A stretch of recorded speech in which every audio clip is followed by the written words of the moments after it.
And we live. We live. Fire and Light Collective. We up. What up?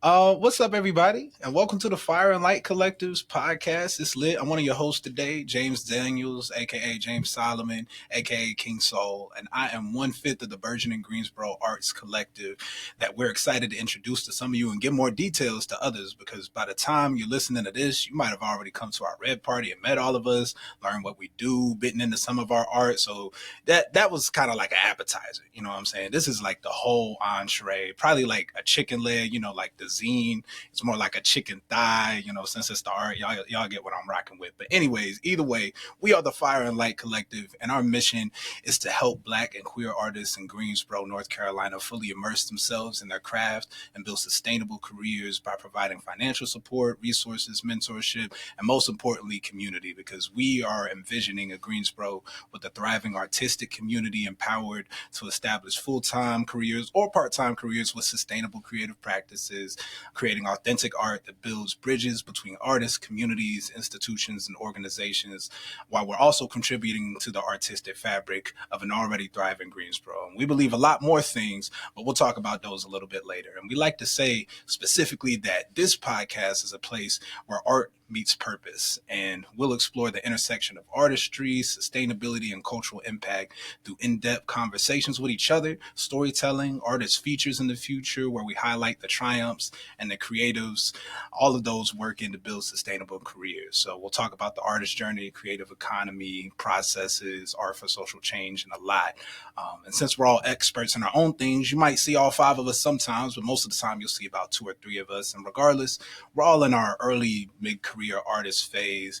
And we've been in this game long enough to know it deeply, but not long enough to be a Kendrick Lamar's, Beyonce's, Kehinde Wiley, Terrence Hayes, all those folks. So though we are successful, we might not always have impact through our successes, but we're hoping that if our failures and the things we learn and our successes can teach you anything, then hopefully that means that you got something from this. So without further ado, I get to sit with some of the most talented people that I know as an interviewer today, even though I get to share. And it's obviously because I have the best radio voice, but we rocking with it. I'm going to have them introduce themselves, including myself, and then we'll talk a little bit about the arts in Greensboro before we peace out on a high note. So, before we get into any specific questions, we're going to all introduce ourselves. And the question on the docket is, who are you as an artist? So what do you do? What are your research interests? And then what is your personal tie to Greensboro? And that can be through artistry, but I'm thinking just at large, what's your personal tie? And since we do actually have a fearless leader who brought us together, I would love to start with Kay. I know you see me roll my eyes. Is that on film? Oh no, they're seeing the roomie today. Hey, my name is Kay Marion. He said that I'm the fearless leader who brought all of them together. I'm like, nah, y'all are my four grounding pillars that keep me motivated to do what I got to do, baby. Y'all be leading me for real. But I am a singer-songwriter, vocal coach, spiritual lady, and my mission as an artist is to create music and create spaces in the community that guide people back to their own divinity. A citation written by the amazing Apetabi Iyalosha Oshunyemi Akalatunde. She is a spiritual lady and a wonderful author as well. So check her out. I know that's a lot of words, but we'll try to link it somewhere in the bio or something so you can find it, or you just DM me and I'll tell you the book name and the author name. But I was really inspired by Afro traditional spirituality and the emphasis on that, right? Bringing people back to their own divinity and allowing them to see themselves in the art. So that is my name, my game, my purpose. Singer-songwriter first and foremost. And then my tie to Greensboro is, okay, y'all, I'm from High Point. Don't beat me up. But I am from High Point. I was educated in Greensboro, though. I've been educated in Greensboro since I was literally in middle school. So I just love the city and the people. Obviously, I have really close friends, close partners, people that I consider family from that city. So I want to give back. And that's my story. Sloan. Beautiful. Oh, All right, okay. We just gonna play popcorn. I like that. Look, I'm gonna shut up. Oh, Slow. because no, because okay. Hey, I'm Sloan. Artist name as Hampton for now. My art is music, songwriting, visual, so photography. I'm really into cinematography, so just the element of like figuring out how to place things on camera, how to edit them to make them like visually appealing and meet your taste. And I think my goal as an artist is not only to give little me, like the little artist that I was when I entered the world, a platform and some things to play with, but it's also to help me and others kind of realize our full humanity in a time where that's kind of not incentivized. So that's my goal with my art. My tie to Greensboro is I was born and raised in Greensboro, and I went, like I said, I went to school with Kristen in high school, and I know Jada from around because we had similar circles. But yeah, Greensboro is the origin story of my artistry, so that makes sense for me to kind of start back here. And if we are you doing popcorn still? Because we are, I'm gonna pass it to Jada. To mute myself because I really be that girl that be like, yes, anytime my friends talk. So I have to be quiet. I have to be good. So I can get a cookie later. But anyway, hi y'all. My name is Jada Weathers, also known as Jade the Storm, also known as that girl. So when you see me, you know I am her. But I'm also just a reflection of the people that are around me. These amazing people that I'm with, I feel like we're just all reflections of each other. Specifically Kay, she want to be me so bad, and she want to be me so bad that we've known each other since middle school. Period. So usually when you see me, know that she's like literally two people away from me. So I am also a spiritual girly. She's also my vocal coach, so I just have to throw that in there. Like, if you really want to get your chops up, hit my girl Kay up. Um, and I am a community organizer. I am a creator first and foremost. I came, just like Sloan said, came out the womb creating. Whether that was chaos or beauty, it was up to whoever else was in the room, but I don't care. Um, yes, I'm just so excited to be here. I love community. I love art. I feel like we cannot exist in a community without creating something, whether it is art or, like I said, chaos. It just depends on who you with. Um, and yes, I love this. I'm so excited. That's all I have for my intro. If you want to know more about me, like I said, I'm just that girl, so you can just do your research. But I'm gonna pass it over to Ajani, the beautiful queen Ajani. Hi. Thank you for passing it to me. I'm Ajani or Ajani Elise. I'm a visual artist. For now, I'm trying to dabble in some other arts, so that can evolve.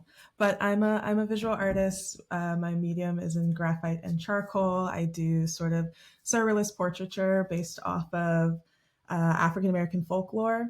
I'm a big researcher, so that's always side by side for me with my visual art. All of my art is based on the research that I have done on the sort of evolution of arts through the transatlantic slave trade and up until now and how we sort of see black art. And so that's always the foundation of what I'm doing. And I think a big part of that is that my goal as an artist is to always be helping to facilitate community, but specifically in ways that sort of emphasize healing and softness. I'm soft. I'm not hard. I'm a little tired.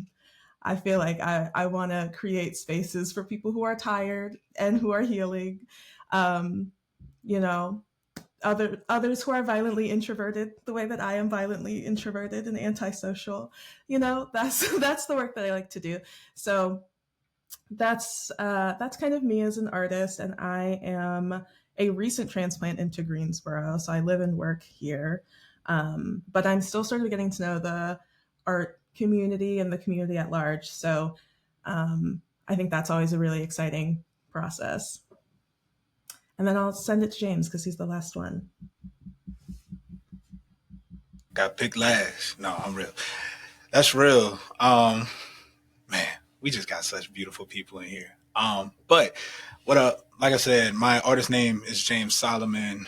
My legal name James Daniels. Also go by King Soul, and my roles are plenty. But I think to sum it all up, I'm a Black Southern poet, pianist, educator, music artist, and community arts organizer. And my big thing that I try to get at is crafting and curating artistic experiences to center authentic expression, radical compassion, and then my primary one, which is creative peace building, so that we can build a world that's has a more restorative view of ourselves and the communities around us. Because I'm really inspired by the idea of restorative practice, second chance methodology, just the idea that we obviously we make mistakes, but I think more importantly, we need bridges for folks, not just seeing that beauty in them. This goes to a philosophy of mine, but seeing that beauty in all people, in our communities, and then loving on that beauty in actual action and things like that, which of course includes healing from any harm that's done to that beauty, but also aiming for this idea of restoration that's not just like cool, like we ended it, I'm done healing, I'm done doing it, but it's this continuous process of sort of similar to what a lot of people have been saying about community and the divinity in oneself, trying to get to the truth of oneself and become more of that every single day. And I think that that's such a beautiful idea from to me. And I think that obviously you can't do that without community. But what I love about the idea of creative peace building is obviously the creative part. But also, I think that when I think about peace building, I just think of the visual image of building bridges. And I think that it's sort of, I think of if someone has torn down bridges and torn you down in the process, you might have built yourself up and now you're better, but you still need a bridge to get where you need to go. And that's sort of how I think of the work that I'm doing. I'm also, in terms of how I'm tied to Greensboro, I'm also a recent transplant. I guess you could say I've always been tied to Greensboro because my mom was an Aggie, Aggie pride, you know what I'm saying? I couldn't do the whole thing because, I don't want to mess up the microphone, but you know what it is. If you hear, you know what it is. So I guess I've always been up here. I've always been in Greensboro, but I came here to get my master's in fine arts and creative writing at UNCG. And then yeah, I just stuck around here because it's real cool. I'm also married to probably the dopest person I know who's on this podcast. You know what I'm saying? Yeah, if you're watching this video wise, you see the little tuck. You know what I'm saying? I ought to do the same thing, low key, but it's but real talk, real talk. That's my art. That's how I'm tied to Greensboro. Which, since that put me last, it's real easy to transition to this next question that I have for you all. So this one will probably, obviously, elicit a longer question, but my next question is: given our goals as the Fire and Light Collective that we talked about earlier and that we mentioned at the Red Party and in the manifesto, what do you want your individual divisions to bring to the table, both to the collective, but as a result, to change art in Greensboro?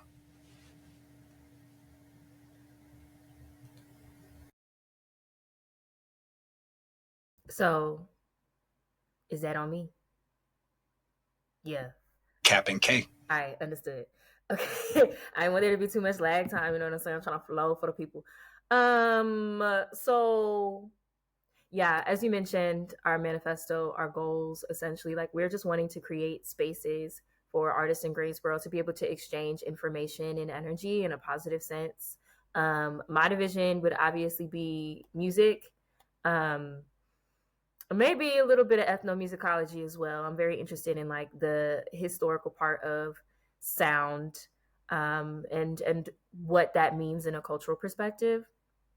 And so I think what the musical division of the Fire Collective could really bring to Greensboro, I think is like a deeper sense of shared resources and like the concept of mutual aid, right? And I know obviously we didn't have that discussion on the podcast, but we did have that discussion as a group about like what mutual aid can look like. And there's so many different things, you know what I mean? I have my master's in vocal performance, and so I've studied pedagogy and like the science of the voice and how people can open their voices up. There's so many resources that I could provide myself to, for instance, somebody like Jada, who does receive coaching from me from time to time about like ways that you can make your voice healthy. You know what I mean? I think we 10 minutes in, so it's safe to say the N word. Niggas don't necessarily have access to this in Greensboro.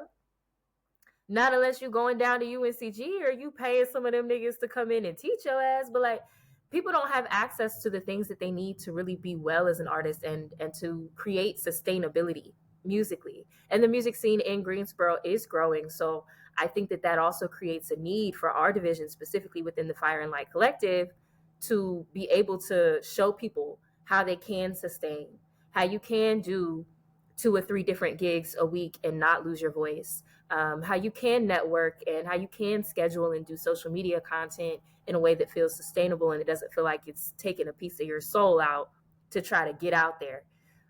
So that's what I think the music division can bring. But I also have 2 other people that are working in like the music division with me as well. So I'm a popcorn it on to one of them. Hey, I'll take it from here.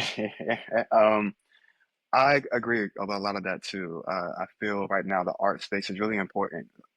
When there's so much turmoil everywhere, art is kind of what helps us make sense of stuff.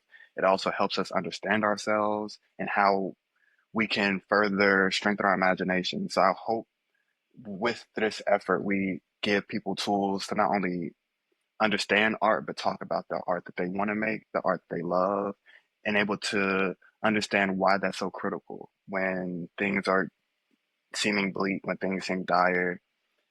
Art is more than just a tune you listen to or what your favorite movie put on for comfort. It's imagination, it's world building. It teaches you empathy. It teaches you how to see yourself outside of yourself. So I hope to contribute to that framework. People in Greensboro have been doing that. They will continue to do it. But I just hope that we can provide some meaningful contribution in the music space, in the visual art space, wherever artists find themselves in this journey.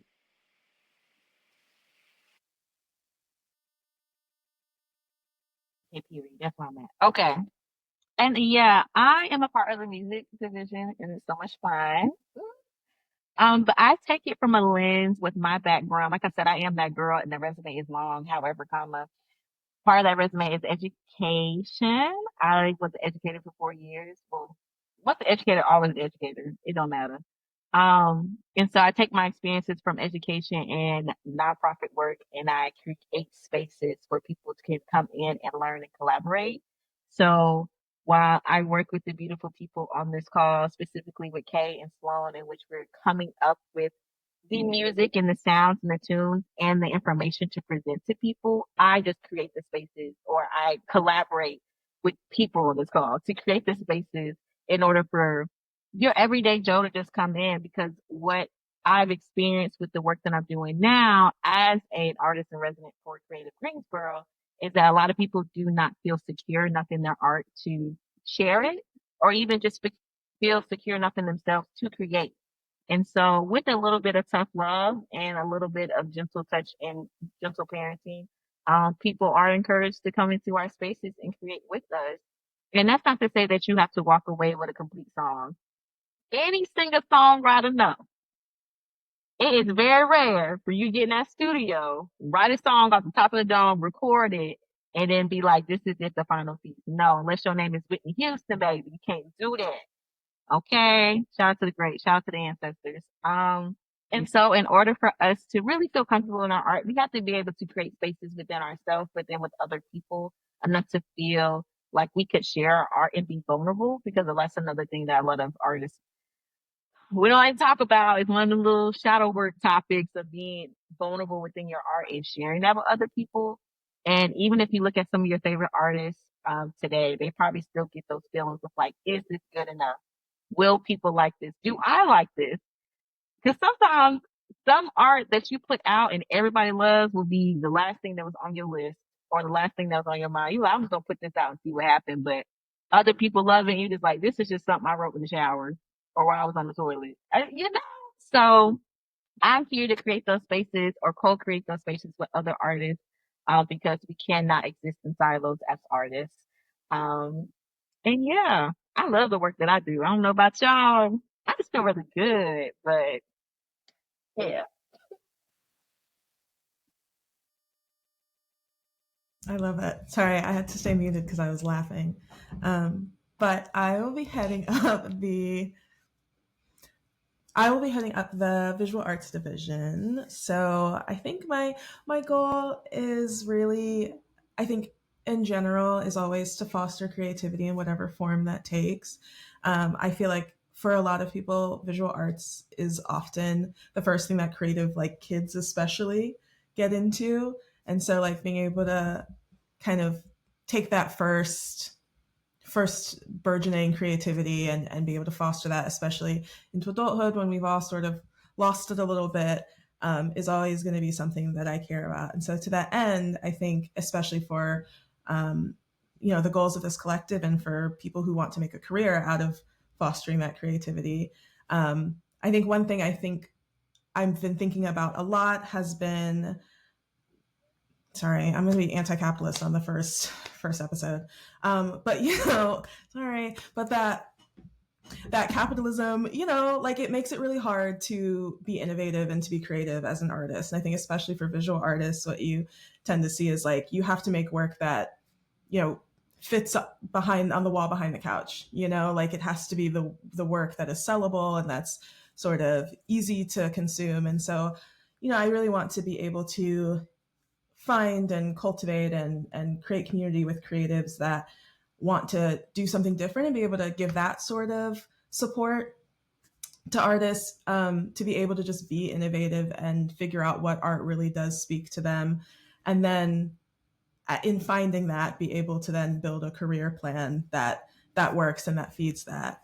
And then I think what I'm really excited about with this collective is also that I think some of the best visual art happens comes from multidisciplinary artists and comes from, I have visual artists that I love, but some of my best inspiration comes from the books that I read, or the songs that I listen to, or I've started writing. And so I think encouraging visual artists to also encouraging visual artists to also sort of be creative in all of the ways that their spirit leads them to, is something I think I want to sort of bring and encourage and be looking for and cultivating those creatives that really care about that as a foundation for their work. Thank you.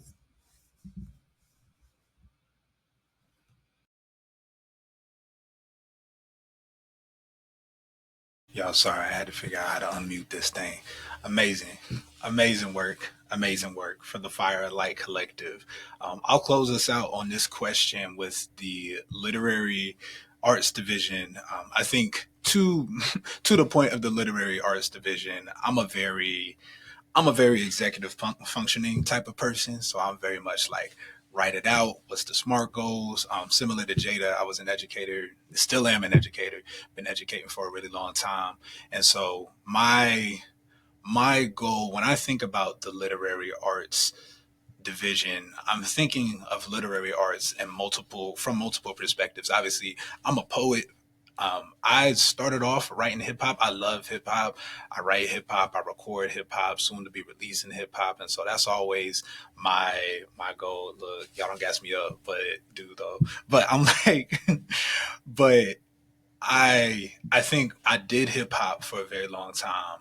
And by a very long time, I mean I started in like sixth grade, I guess, and then I got to high school, realized that was not the vibes, and I wasn't that good yet. And that was when a lot of my teachers and a lot of my friends started talking about poetry out loud and spoken word spaces and all of those. And I was like, oh, okay, like this is easy. Like y'all don't even be rhyming. Like that's, I can do that.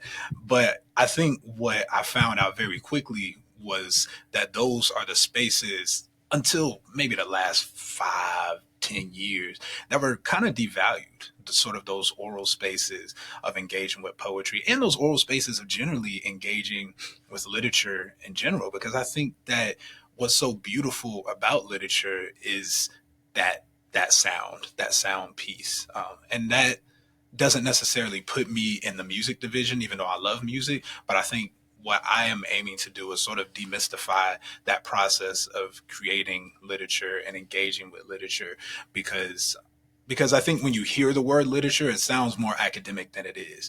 Like when we're talking about literature, we're talking about those spoken word spots. We're talking about we're also talking about hip hop, obviously, but also lyricism and different things like that. All of that is a craft. And I think all the musicians up here who have written before, and Ajani as well, because Ajani writes amazing things as well. Like, you understand what it means to be a writer and how much of that is a craft. And I think that we are all writers in our own respect because we're always writing. And I think that when I think about literary arts in particular, I'm just really hoping that bringing my skills of education and curriculum development and all of those things can help us not only engage with poetry and fiction and screenwriting and all of those things that people are really interested in when it comes to literary arts in a more freeing way, I guess I'll say, being open to not being good when you come in there, being open to the idea that this is not just for the academics. This is not just for the people writing the Black Panther movies. Shout out Ryan Coogler though. Like, this is not just for all of the people that you see as writers. This is for you coming in who's putting pencil to paper, pen to paper, or typing on the screen. That makes you a writer right off. And so I think that identifying as writers, using broadening our minds and seeing it as a more freeing art, literary art, seeing literary arts as a more freeing art, crafting lyrical content and different things like that, and then bringing that into the practical space. Just the practical space where I'm very much like also engaging with literature helps us to communicate with one another because obviously we find those, and when we think of art, we think of art through the lens of like visual art, and we should, because you can see that that's the art. Or we think of it from an auditory perspective as well, like you can hear this is art. But when we think about the craft of building an argument or building words in order to communicate with people and get things across, because we're all organizers in our own right, we're all people who support community in our own right, and all of that can come from and usually stems from people who are coming to the page not knowing what you're going to write, and then you're just finding a rhythm to bounce off of, and you're communicating with people who are also bouncing off of that rhythm. So those are, it's sort of a scattered idea in my head, but bringing it together, it's on paper though. Once you see it on paper, you're gonna be like, oh wow, he's right there. But that's what I'm hoping to bring with the literary division, both to Greensboro and to the collective. And again, since we're ending with me on this one, that brings us to our last formal question, which is, what is your next big thing that's happening in your artist's life? This could be a project release, an event. If you want to name multiple things, you definitely can. But I'm actually going to switch up the order since we popcorn it, and I'm going to start with Jada. You read my mind because I was gonna jump in anyway. So this is all a part of my evil plan to take over the world and create more readers, writers, artists. Um, and I love it here. I have a lot of things. Like I said, my evil goal in like 20 years is to get the key to the city of Greensboro from the work that we're doing here. Um, I have a lot of things coming up. Do have an event happening on March 23rd, which is going to be really cool. By the time this podcast come out, the event already would have happened. But it's called Harmonies and Hues. Co-led by me and my girl Jessica. Jessica is a visual artist. I am a literary artist. You can take it however you want to spin it. I'm a singer songwriter, also a storyteller. I'm also not a published author, but I do be writing. Okay, that's what you just need to know. And we're going to come together. We're going to do a collaborative visual art piece, but then also a song. So the people that are in the room get to see in action, in live, like how a song is created, which is going to lead into the community song, which I will be dropping in May. The countdown is on. Ask me how many lyrics I got. But that's where y'all come in and y'all gonna help me with these songs. And outside of that, the goal is to also make Harmonies and Hues like a series in which it's a free community event that people can come in. Let's say you had a long, week. I ain't gonna say a long day, a long week, a long month, a long year at your job, and you just need to like decompress a little bit. Come in, sing a little harmonies with us, paint a little bit, color if you into that, and walk away feeling like, you actually helped contribute to something. Because I think that feeling of just like, I did something today. I did something for me, or I did something for my community is always going to trump whatever you got going on at your workspace. Outside of that, have a couple gigs coming down the pipeline. Like I said, I really love community organizing. So helping out at Ace Festival, which will be happening at the end of April. What else? What else? What else? Having my own show at the end of May, helping out Kay at her shows, of course, the Red Party. So just know, like I said, be busy, but it's centered around community. It's centered around creating spaces for people to just exist and enjoy art. If you're not creating, like I said, you don't have to be the best singer. You don't have to be the best writer, but sometimes all you have to do is just get into the room and something's going to move in that spirit. And next thing you know, you find yourself doodling at work, writing little mini poems, one lyric line song. And that's how my evil seeds start to become planted. And then I get the key to the city of Greensboro. Um, but yeah, you can always follow me on social media at Jada Storm, Instagram, or Stormy Studios 777 Instagram or Facebook to find out more about community events that I'll be running as well as I'll be going to. But now I'm gonna pass it over to you. Still want me to popcorn? You, Professor James, because you be giving real professor as you're Absolutely. talking. I got to. I got to. But yeah, nah, popcorn that.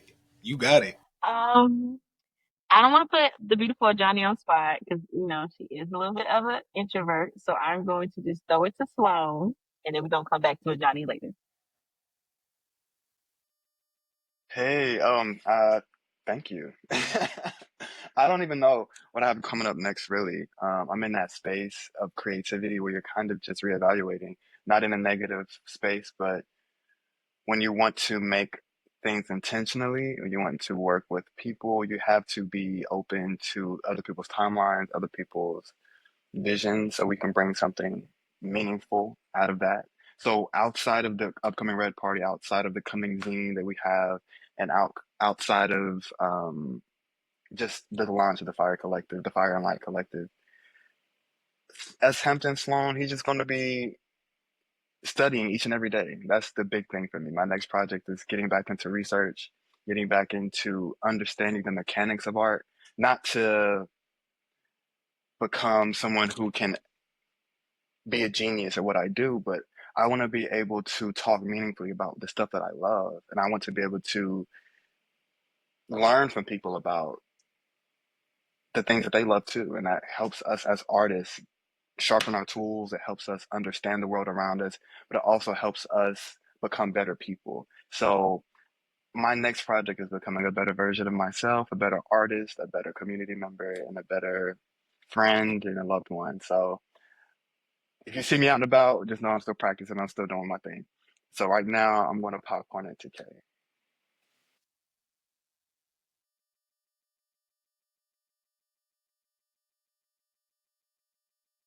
Did you Grandma say to old. James or to Kay? It was me, but I was struggling to get the mic unmuted. I was struggling. That's I a didn't real want to rush moment. you, and that's on me. You It's take your okay, time. Bookie, you can rush me however you want to, Queen. I love you, Queen. Je t'adore, je t'adore. Y'all are great though. So my next project, y'all, I'm always doing something. You ask any of these four niggas, they will tell you I am always doing something. She don't never sleep. Um, so we do have the Red Party coming out. The launch of the Fire Collective is obviously a big thing for me. I'm very, very excited about that. Um, Obviously, Jada mentioned a couple of different shows that we partner together on a lot of musical things. So I'm gonna be where you see her, you see me, you see me, you see her. Another thing to mention as well is James is my keyboard player for my band. I call them my Neo Symphony. Um, so I feel like in terms of like newer projects, like outside of the events and the community things that have to happen as an artist, I am in a space where I'm working on like sustaining that and deepening my skill set. Very similar to Sloan in a creative space and like a study or reevaluation space. Um, Writing new music. James don't know yet. He about to be mad at me because I wrote another song. And you can ask the Neo Symphony people. I'm always on there like, yeah, let's do this, let's do that. Processing, building, growing. I'm really in a phase right now where I think the Fire Collective is actually inspiring me to be more intentional about the stories that I tell and creating an arc. as a songstress. But then also like the multidisciplinariness of it, like the multifacetedness of it. Um, Pulling together like the visual arts, the literary arts, all of that. I feel like I'm in a space that's very creative.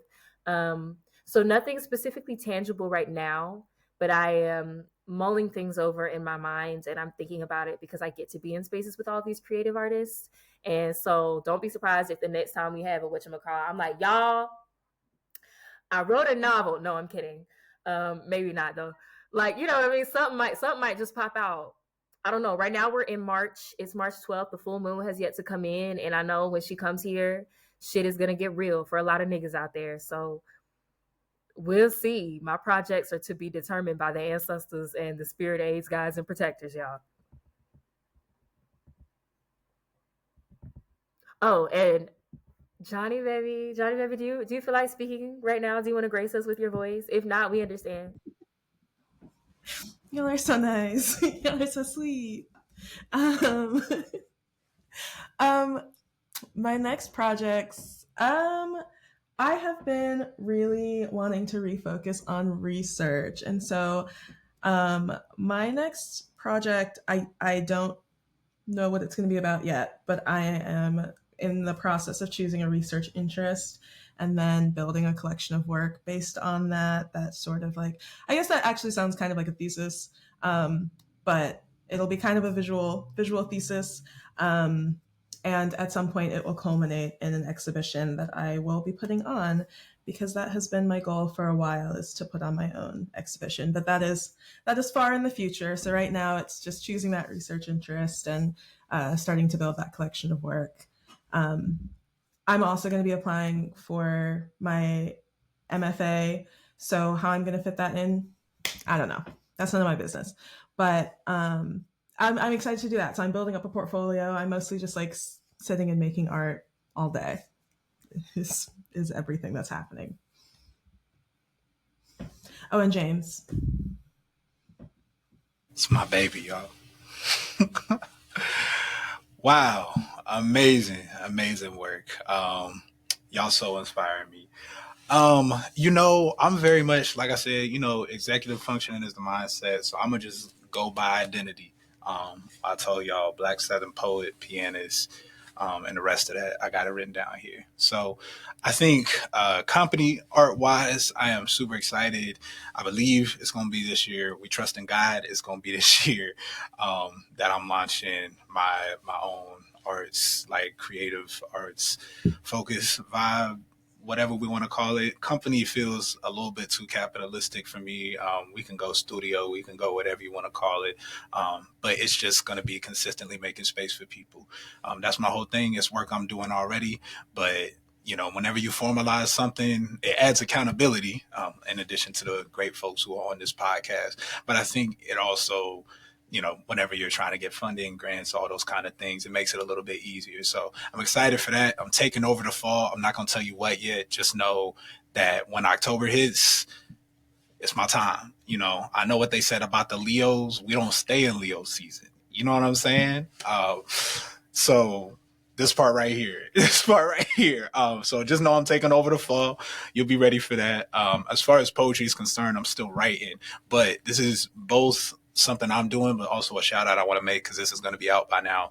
Our current poet laureate of Greensboro, Josephus Thompson III, is his 2-year term is coming to an end, which means we need people to apply for the next poet laureate. Obviously, I'm going to be applying because I believe I got it, but I also would be so happy, equally happy, if not more happy, if other poets out there who are doing really great work in Greensboro would also apply for this. So please, if you know somebody, if you are that somebody, when the application drops, do that and hit me up if you need some help. It's not competition. As long as one of us, somebody great, get it, that's what it's about for me. So if you need editing, you need any of that, you just let me know. As an educator, some more news. I am the new assistant professor of creative writing at ANC. And so that means a lot of things. If you're watching the visual, you see my homies going crazy because it feels real good. But it's a community win. Couldn't have done it without my community, and won't be able to do it without my community. It gives me a lot of ethos. It gives me more resources to be able to do the community work that we've already been doing together and that I've been able to do individually. So I'm definitely just trying to bring people together on that. Just be like, yo, like ANC wants y'all. So, you know, again, come the fall. Like I said, I'm taking over the fall. I'm just saying, come the fall. If you get that call, you know what's up. And then as an arts organizer, I'm really putting a lot of that into the Fire and Light Collective. I'm just excited for what we're doing. I love what we're doing. I love the people who are on this podcast. So I definitely want to make sure that that is really one of the front and foremost things, because we got a lot that we're really working on. Y'all don't even know what you're going to be hit with, but we're really excited for that. And I think on the personal, just trying to love well, you know what I'm saying? We're planning a wedding. That's a lot. Stressful.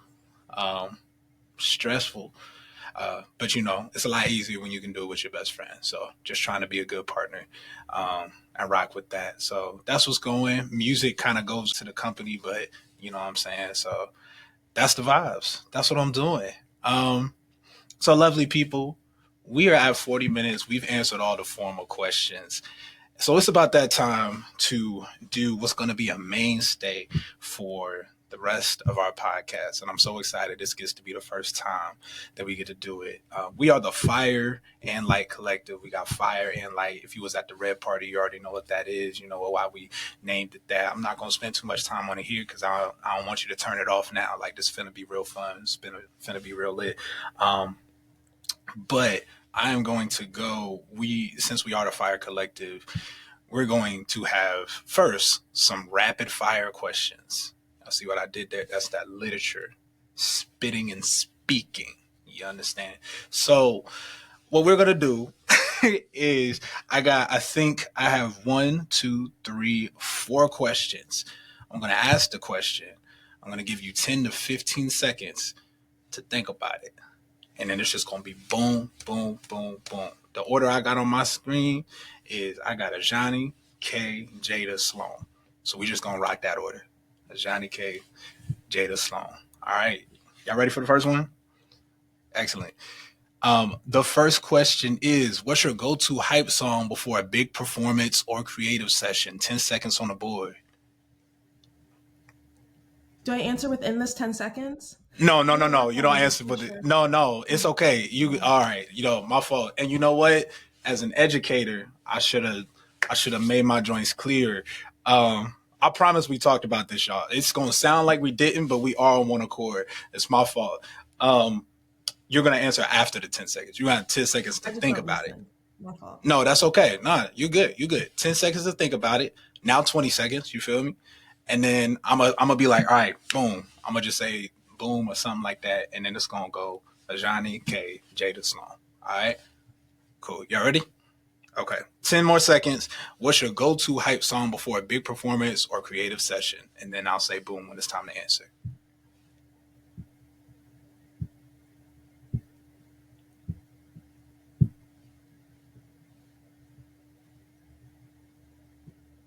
All right, boom. Johnny. It's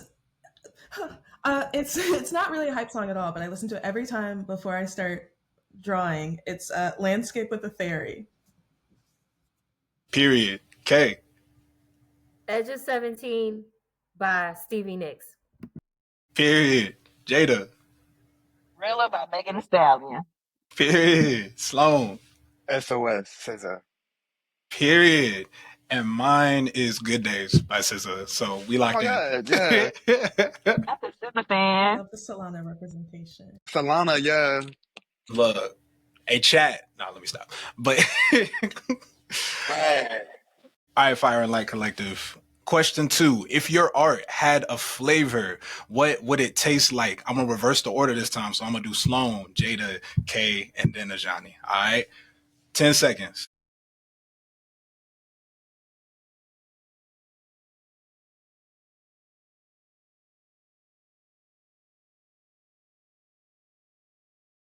All right. Boom. Sloan.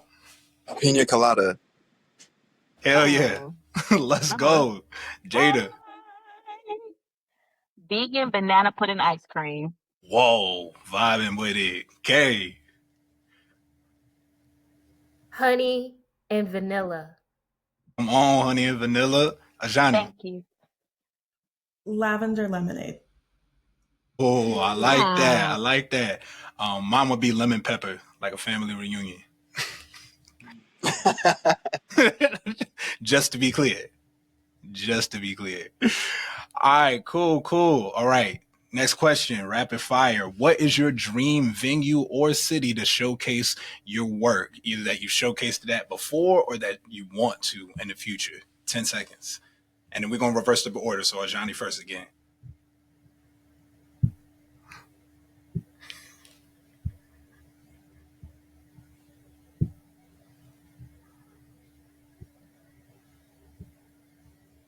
All right, boom. Ajani. All of my favorite artists have shown in Venice, so I want to show in Venice. Let's go, Venice. Let's go. Okay. Charleston, South Carolina, Gullah Geechee fam, we out here, you know what I'm saying? Talk to him, Gullah Geechee. I like that. Jada. LA. LA, going over to the West. Sloan. I don't have a city, but my dream venue is just like this orchestral, like hall or something with like a whole orchestra and choir. Yeah, orchestra and choir. Heck yeah. I should have thought of mine already, but I'm gonna say, dang, that's crazy. Roanoke, Virginia. That's where I want to go. Roanoke, Virginia. Yeah. I just vibe with it. I just like the vibes over there.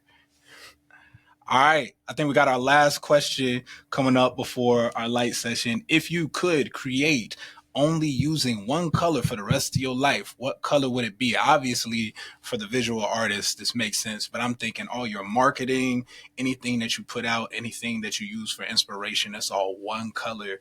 What would that color be? We're going to reverse the order one more time. Start with Sloan, then Jada, then Kay, then Ajani. 10 seconds.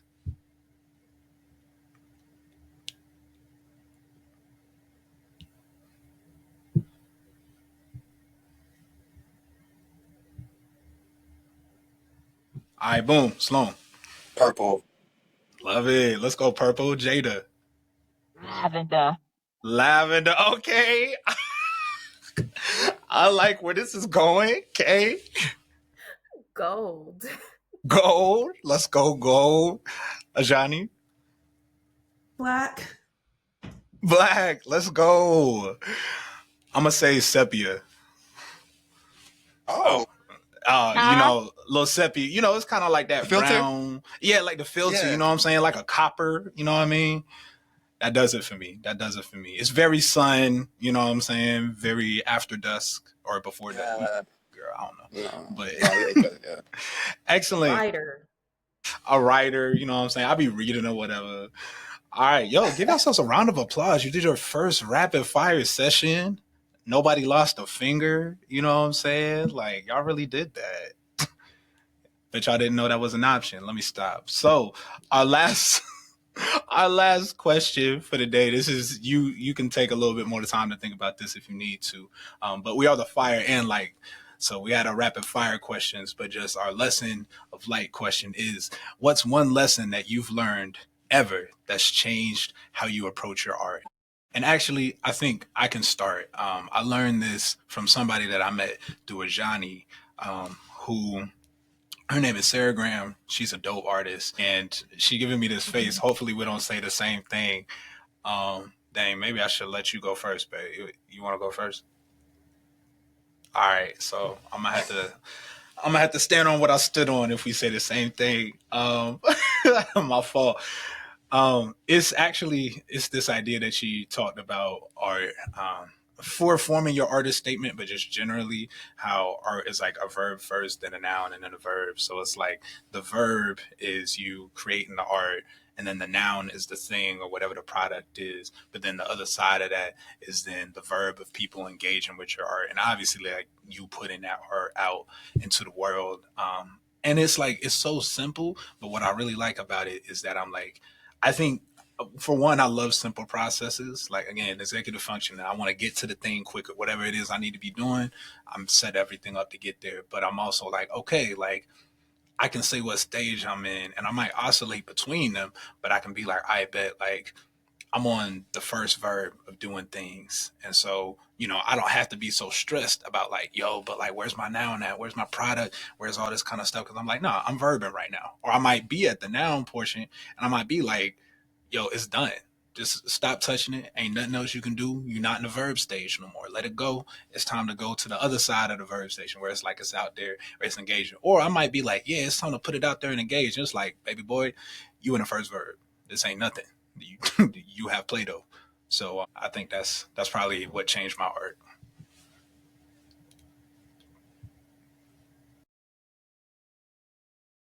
Go next because I'm also going to be echoing Sarah Graham, who is an artist mentor and like good friend of mine, and now mine and James. But I am obviously like my work is very research oriented, and I am so much a perfectionist. And one of the conversations that we were having, because I just couldn't get this concept out in like the right composition, or it just wasn't coming out the way that I wanted to, and her advice really was more about how I'm approaching my work. And so what she said was that the more I put myself into it and have to know what it's doing and know what I'm doing and know what I'm making, the less it's going to do that thing. So like if I'm trying to make it say something specific, it's not going to say that. If I'm trying to just create work that feels authentic and that comes from a foundation of what I know, but is not trying to communicate something specific, that's when the creative part of me and the artist part of me and sort of the soul of the artwork comes out. And I think it's not true for every artist, but it was definitely true for me. And I think what I've noticed in my work is that there are some pieces where I was thinking like, this is the history of parenthood and motherhood in the Black community, and people looked at it and been like, wow, like this just makes me feel like a little bit sad. This makes me think of being sad, and I'm like, that's not what I'm asking you for, like but I think that's what makes it so good, is that the viewer should always have this original experience coming to the work, and not something that I'm sort of shepherding them through, but like allowing them to have this sort of original emotional and intellectual and spiritual experience that they need to have when approaching the art, not that I want them to have. And so stepping back from trying to force sort of my will onto my pieces and just letting the creativity that I have now spent years cultivating for this exact purpose, letting that speak for itself, was really instrumental advice. I think really has changed my work in a positive way.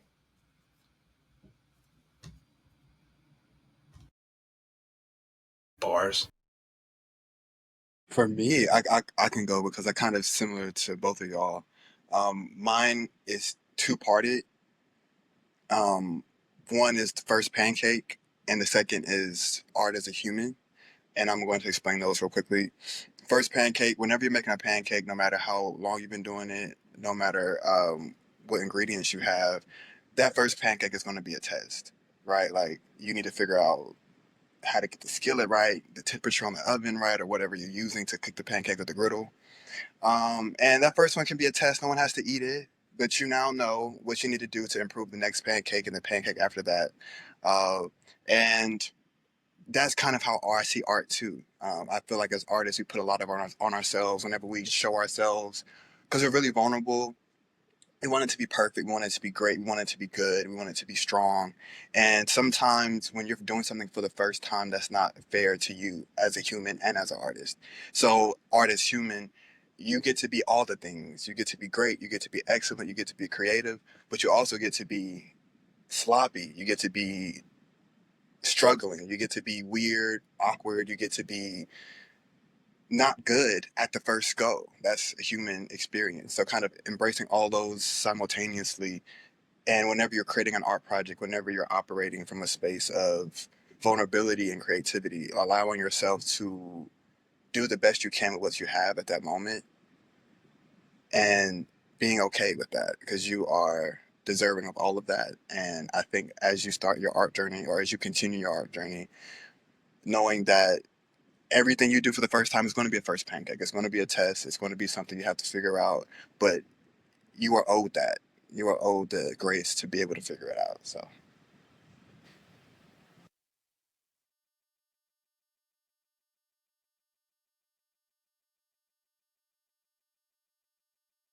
I'm gonna go ahead and go because I feel like mine is very simple.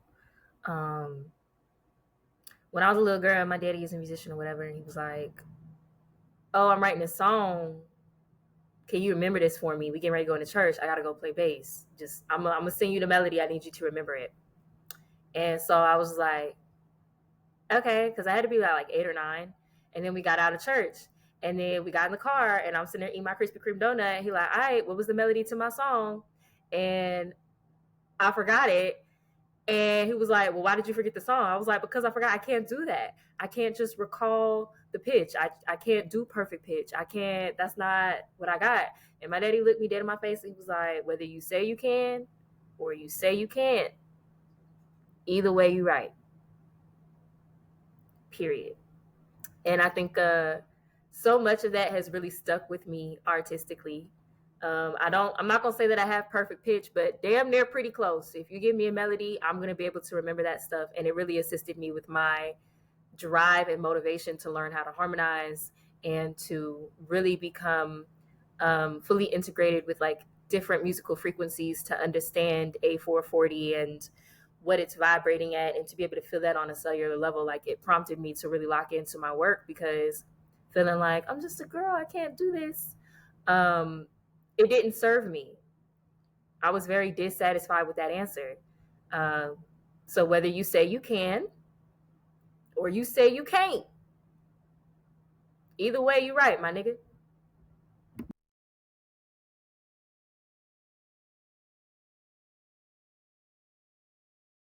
Shut up. I was over here trying to think hard. Either way you right, my nigga. Um, if I had to wrap it up, the thing that I told myself I recently just come to as an artist is you never let anyone else dim your light, but especially yourself. Um, that inner critic will want to beat you over the head with a frying pan to make it seem like what you're doing is not good enough. And it's always going to be good enough because you put in the effort for it. Um, and plus, when you believe that you're putting whatever it is, even if it's a rough draft, you be like, I did it. It's just that good feeling of just, I did it. And that light, that inner child healing that I did it. Yeah, you did that. And now you deserve a cookie or like something healthy. I don't know, some fruit. But never let anyone, especially, highlight that, bolded, yourself, dim your light. Yeah.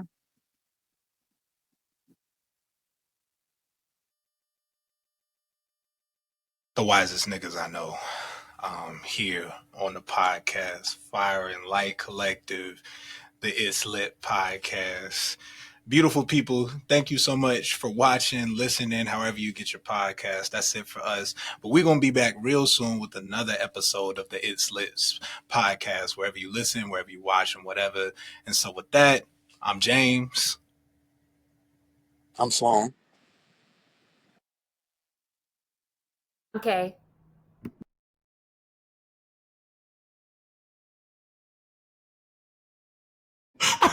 Did I mess it up? Was it me? Damn it, Jada. You know, you did it. As a matter of fact, Sloan, what you did was you prompted, because I put it in the chat and nobody had looked at the chat or the thing. And so you was like, yo, let me just hop in since nobody's saying nothing. Just be like, boom.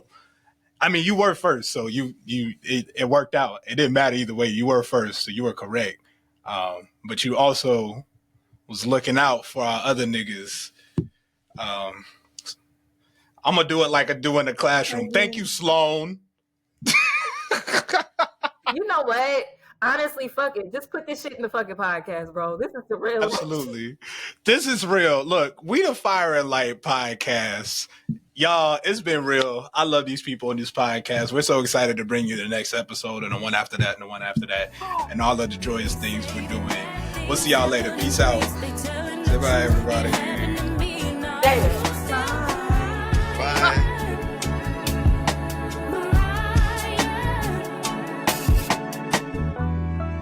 might be a dog, yeah.